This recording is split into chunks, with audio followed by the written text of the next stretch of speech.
Hello and welcome to Make It Conscious. This is Max, and today, for the next few episodes, I'm going to be sharing with you excerpts from the Know Yourself program. This is the flagship self-study program available from myself and Make It Conscious, all of which relates to this vast subject that is self-knowledge. So I, like Jung and many others, would postulate that self-knowledge is not only the vastest topic that there is, but also it is the vital task at this point in time where we find ourselves. So this program that I've prepared consists of 5 courses. And what I thought I would do over the next few episodes here is just share with you the overview lesson to each course. So this is actual content from the actual program.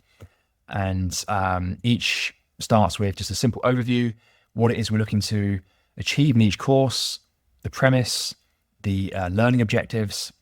And so without further ado, and at risk of repeating myself, I'll hand over to previous version of myself to take you through the course overview of course 1, which is the Make It Conscious philosophy.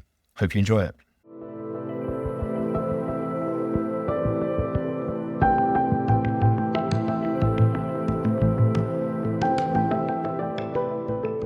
Hello and welcome to the Know Yourself program. My name is Max. You might have already known that. And I'm really glad to have you here to study all things related to self-knowledge. All things might be a bit of an overstatement. Self-knowledge, of course, being the largest topic there is. I mean, what is there that you learn that doesn't somehow pertain to the self? What could be more important than coming to know yourself? Just as the ancient sages said, know yourself. As Shakespeare wrote in Hamlet, this above all else, to thine own self be true. This collection of courses is really all centered around this pursuit of gaining self-knowledge, despite it being arguably the most important endeavor, if not certainly one of. It's also one for which there are relatively few dedicated tools available. Now, that may be, on some level, deliberate. Self-knowledge is quite scary, right? The pursuit of self-knowledge takes a lot of energy. It means reconciling conflicts. It means facing up to things we'd rather not look at. And so not only is there an individual resistance to the acquisition of self-knowledge, but there is also a wider, more collective aversion to it. It's often not popular with certain kinds of people when we pursue self-knowledge. If we're in an environment where looking inward, gaining insight, is not really something that's on the table, then if we start doing it, the reaction can be very interesting. There'll be a lot of discouraging actions taken. And so with this program, I really want to offer a set of tools, each one geared towards a different facet of self-knowledge. And this is very much a modular program. You can take it a la carte. You can pick and choose courses that are more applicable to your situation right now, or you can do the whole program in sequence. It consists of 5 courses in a somewhat logically progressing manner. But again, you can take it any which way you like. This first course is called the Make It Conscious philosophy. And this is probably the least practical of the 5, insofar as it probably contains the least sort of practical tips and tricks. However, in some ways, it's the most practical because it's kind of the most overarching and is really intended to give you a grounding in the philosophy behind this whole endeavor. And if you ask any person who likes to read philosophy, or any person who practices some kind of spiritual practice, they're all going to have a different idea as to what self-knowledge or what the tools of self-knowledge should be. And so I want to say from the outset, this is just like a download from my own mind. And it's really all about you pursuing this for yourself. Nothing I say can be just taken wholesale or taken as absolutist in any way. And the whole point of it is to allow you, through your own will and your intention and your own actions, to learn more about yourself and what lies beyond self-image. And of course, that means deepening your connection ultimately to spirit, into the unconscious, to what lies beyond the conscious ego, all of that. But to that end, all of the statements I make, all of the tools that I share are really serving that purpose. They are a means to an end. They're not the end in themselves. And so this is a theme that's going to recur throughout this whole program. It's about not allowing your attention to inflate within an idea or to get attached to an idea. It's really all about facilitating that process. So then, for this first course, the Make It Conscious Philosophy, there's really 4 primary objectives to this course. The first is to understand, is to set the scene. What is self-knowledge exactly? Okay, sounds fairly self-explanatory, but actually it's quite a nebulous phrase. It's quite a big idea. So we want to explore that in great detail. And I said self-knowledge and spirituality because I think there's a pretty good case to be made that these 2 things are not really too different. I use these phrases interchangeably. Self-knowledge and spirituality are the same thing, except that they have very different connotations. So we'll be getting into that. Why do they matter? Why does spirituality matter? Very important question. Not discussed enough, in my opinion. So objective 2 is to gain an overview of the human journey through the lens of depth psychology. So that's the likes of Carl Jung in particular, also Freud. So, these guys who are building on a European, a largely German tradition of philosophy, which itself had its roots in much earlier traditions, largely coming from the West. And these chaps turned that effectively into a mode of medicine. They made the mind a science and used it for therapy. But all of that is rooted in philosophy, and in particular, German idealist philosophy, which is going to have a huge influence on much of what I want to share with you. I really think that whole scene, that whole German idealist movement had such a rich understanding of mind, philosophies of mind, some of it which has been, I don't want to say lost, but misinterpreted to such a degree that it might as well have been lost, to the point where even some of the mainstream scholars who are talking about the likes of Hegel and also the lesser known Schelling and Fichte and people like this, they're being largely misrepresented. And make no mistake, these were spiritual guys making a very spiritual model of not just the mind, but of existence itself.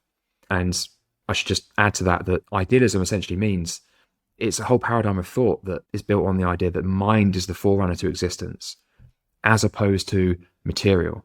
So you might think of materialists and idealists being very, very general there, but essentially there's these 2 philosophical paradigms, one of which believes that material came first, and presumably the mind arose out of that somehow, and idealism really starting with the self as the forerunner and the mind itself.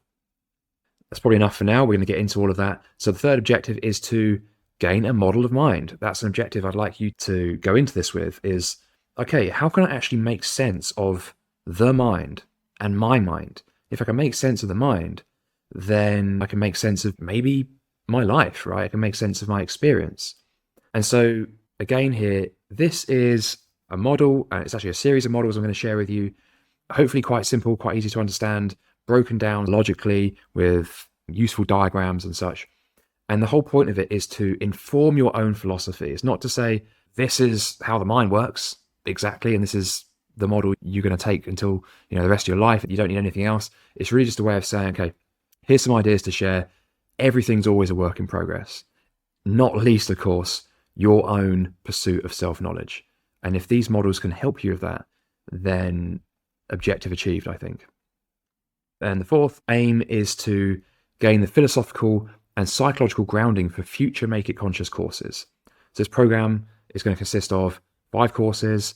Each of them is going to be self-contained, but this primary course, this Make It Conscious philosophy course, is going to give a bit of a grounding and elaborate on and support some of those later ideas, which will be probably covered a little bit briefer in subsequent courses. But here, it's really all just about going into the philosophy.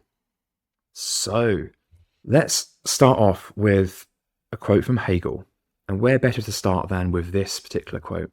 Because Hegel said that the history of the world is none other than the progress of the consciousness of freedom. Freedom's a pretty big idea. It's a pretty important idea.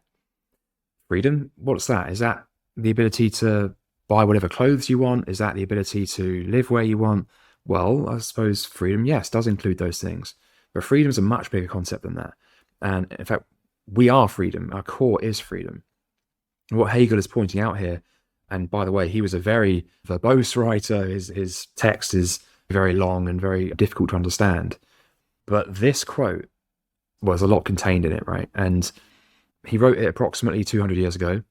He was looking back on the history that he had at that time, establishing a philosophy of history, not the history of philosophy, but a philosophy of history.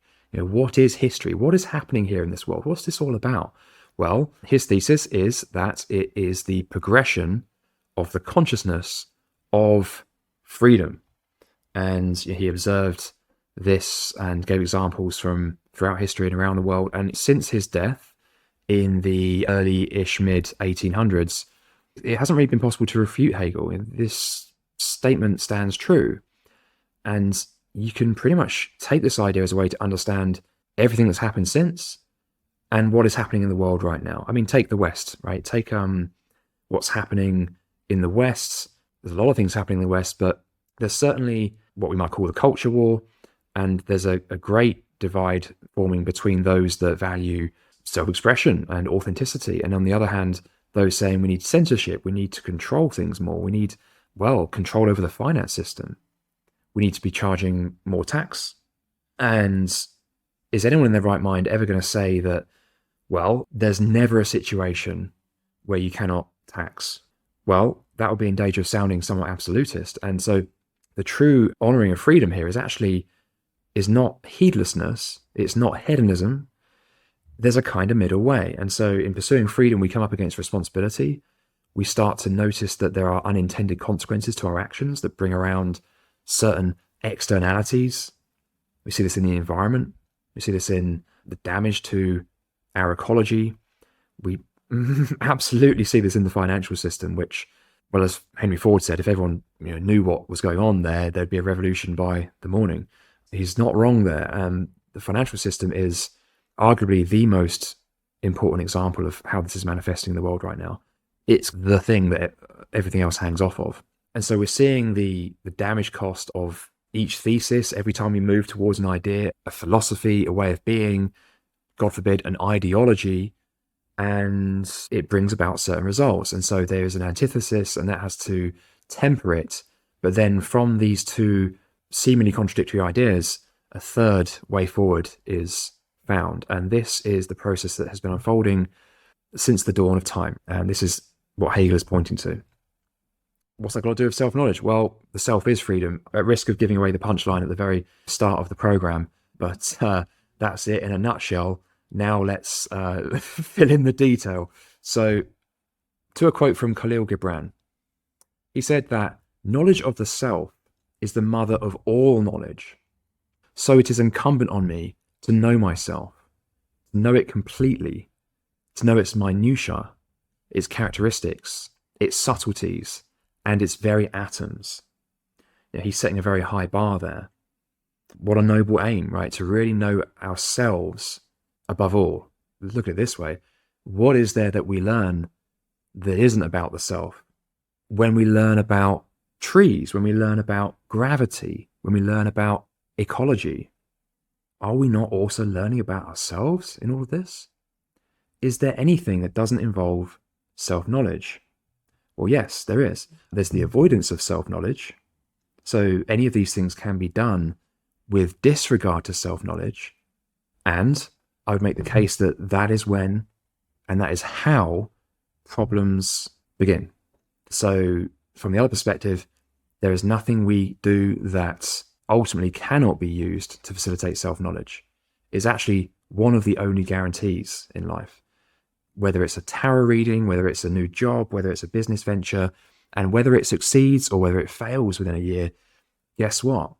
Nothing's guaranteed in any of that stuff, except for that with the right intention, you will come away with increased self-knowledge. You will have explored more of yourself.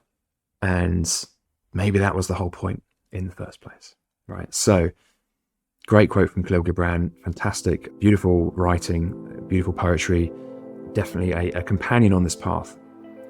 That brings us to the end of this episode, so thank you for your time and attention. If you enjoyed it, then please leave me a like and subscribe if you haven't done so already. If you're listening to this on the podcast, I always appreciate ratings and reviews as well. For the Know Yourself program, simply head over to knowyourself.makeitconscious.com, and I'll see you soon.